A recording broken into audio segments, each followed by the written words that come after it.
Hello again, I am Blunty, and today I've got a head-to-head comparison between the RX100 Mark II and RX100 Mark III, the newest and shiniest version of the RX100. Now then, this is the Mark II, this is the Mark III, and as you would imagine from being from the same family, they look very, very similar to each other. They have an almost identical control layout on the top panel. In fact, I think it is identical now that I really look at it. Yeah, absolutely identical, including the layout, with the exception of a little switch there, but we'll get to that in a moment. On the back, it's the same sort of story. The layout is very, very similar. In fact, yeah, pretty much identical again.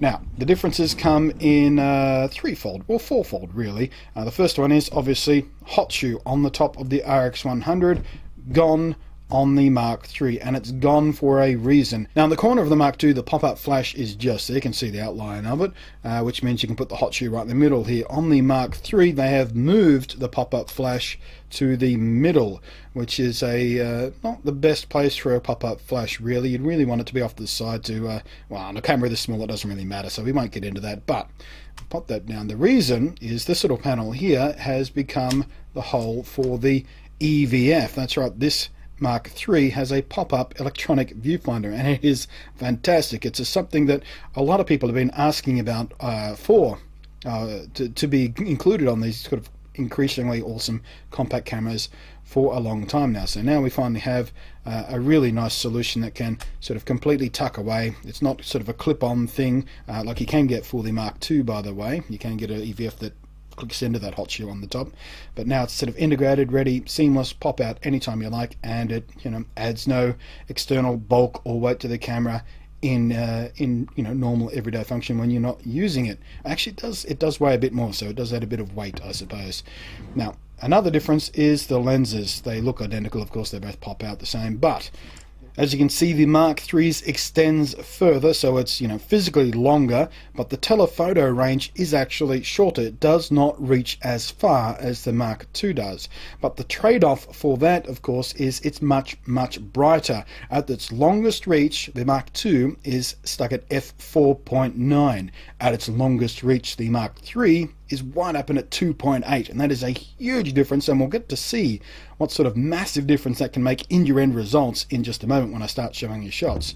The thickness, now the RX100 Mark III is slightly thicker than its sibling, and that is mainly due to this thing. This is one of the differences. The screen flips out and all the way around, whereas on the Mark II it flips only up and down a little bit, which is still very, very useful. But for me, this is much, much more useful because I spend a lot of time in front of the camera, of course. But that is, I think, all the major differences between these two cameras. It's the EVF, the hot shoe is gone, the screen flips right around, and the lens is a bit different. Everything else is more or less identical or very, very, very similar.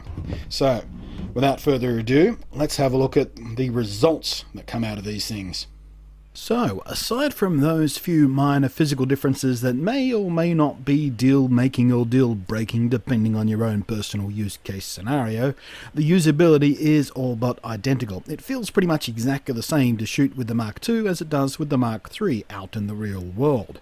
But of course the guts have their own upgrades, most significantly a new sensor and a new lens.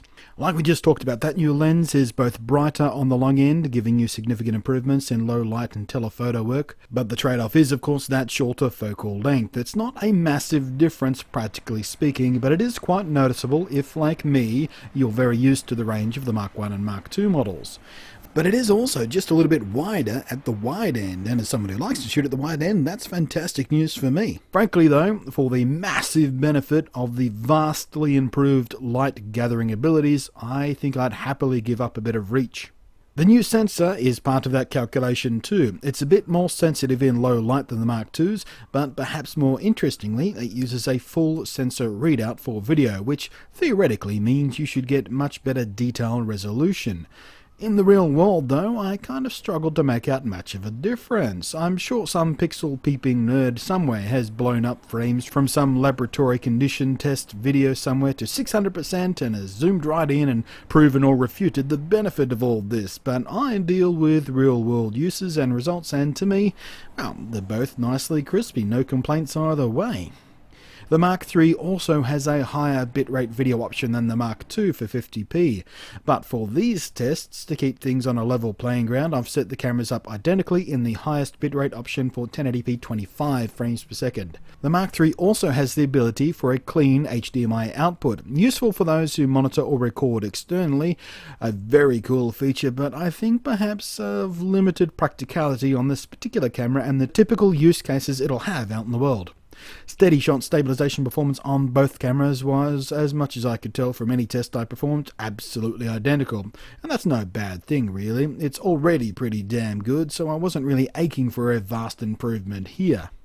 There do seem to be some minor differences in dynamic range, with the Mark III pulling more detail from the shadows and the Mark II crushing them down just slightly more.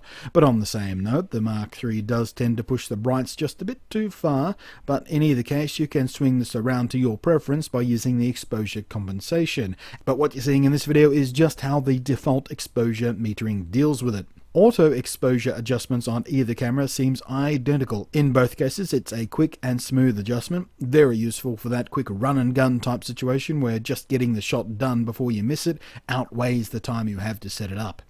Stills mode tells much the same story as video, the same kind of very minor differences in white balance metering and exposure shift, but for the most part the end product right out of the camera is very, very similar.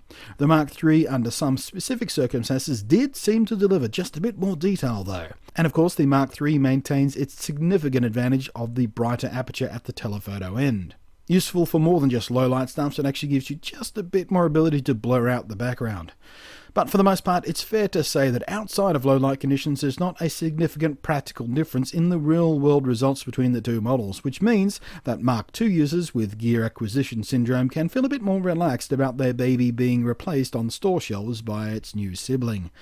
Personally speaking, if money were no issue, I would very much like to upgrade. The Mark III's low light performance and flip around screen would both be massive advantages to me and the way I've put my Mark I and Mark II to use over the last couple of years. But money is an issue, and while I'd like to replace my Mark II with the Mark III, I don't need to do that right now. So I'll just have to live with the fact that this particular gadget haul just has to suck it up and get on with the job of making content without the very latest model possible. Thanks for watching, I am Blunty, and I will catch you next time.